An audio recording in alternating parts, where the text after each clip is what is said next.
আপনার ছেলের বিয়ের বয়স হয়েছে, আপনি বিয়েতে চান না, এটার জন্য আপনি জাহান্নামে যাবেন। আমার আব্বা জানদেরকে বলবো, আব্বা জান, আমি যুবকদেরকে উস্কায় দেওয়ার জন্য আসি নাই, তবে মাথায় রাখবা বিয়ে ছাড়া একজন যুবকের চরিত্র রক্ষা করবার সেকেন্ড কোন অপশন বাংলাদেশে নাই।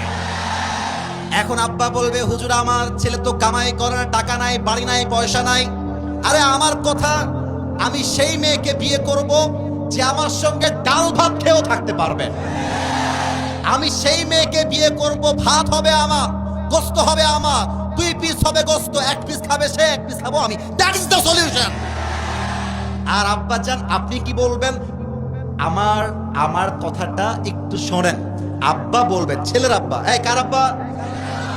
না শুনি নাই, কার আব্বা? ছেলের আব্বা বলবে যে বাবা তুই বিয়ে কর, তোর যদি মাসে 2-3 হাজার টাকা লাগে, তোর বাপ ইনশাআল্লাহ ব্যাকআপ ফাইল হয়ে তোর বাসায় আমি আজীবন ছিলাম, আজীবন থাকবো। আর মেয়ের বাবা বলবে যে বাবু বিয়ে করবা করো, কিন্তু আমার মেয়ের দায়িত্ব আমার ছিল, আমারই থাকবে। 1 বছর 2 বছর তুমি চাকরি খোঁজো, ব্যবসা করো, যখন তুমি স্ট্যাবলিশড হবা, সফল হবা, টাকাওয়ালা হবা, তখন তুমি আমার মেয়ের দায়িত্ব নিয়ে সব চালাবা। ততক্ষণ পর্যন্ত বাবারে বাবা প্রেম করিস না, স্বামী হয়ে বাঁচ, বউ হয়ে বাঁচ।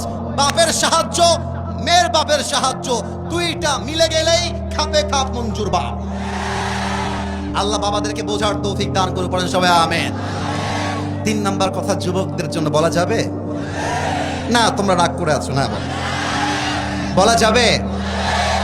আমার দিকে তাকাও, এটার নাম ডানে আওয়াজটা বেশি, বামে আওয়াজ পাই না। Okay, let me ask you this question very clearly. Okay, আমি পেছনে যাচ্ছি, এবার বলেন এইটা আমার মুখে কালো কালো কি? আমাকে পাম দেওয়া যাবে না গো, আমাকে তোমরা পাম দিও না গো, আমাকে জাস্ট বলো যে আমাকে দাড়ি রেখে কেমন লাগছে, তোমরাই বলো। আর স্মার্ট না স্মার্ট? কোন মেয়ে যদি বলে তুমি রসুলের ভালোবাসায় দাড়ি রেখেছো, তোমাকে বিয়ে করতে পারবো না, তুমি বলে দিবা তোমার মতো মেয়ের জন্য বিটিএস এর হিজড়া ছাড়া পারফেক্ট কোন অপশন আমার কাছে না। আরে যেই মেয়ে আমাকে রসুলের ভালোবাসার জন্য বিয়ে করতে চায় না, দাড়ির জন্য বিয়ে করতে চায় না, ও তো বাড়ির বউ হওয়ার যোগ্যতাই রাখে না।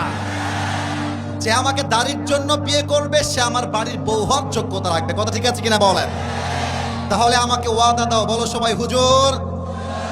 They are very active, they are very energetic, they are very powerful. Why you are not, man? তোমাদের আওয়াজ নাই কেন? বলেন সবাই হুজুর। আমরা গোদাগাড়ির সন্তান, আপনাকে ওয়াদা দিলাম আজ থেকে দাড়ি আর কাটবো না। আরে বলেন সবাই ইনশাআল্লাহ।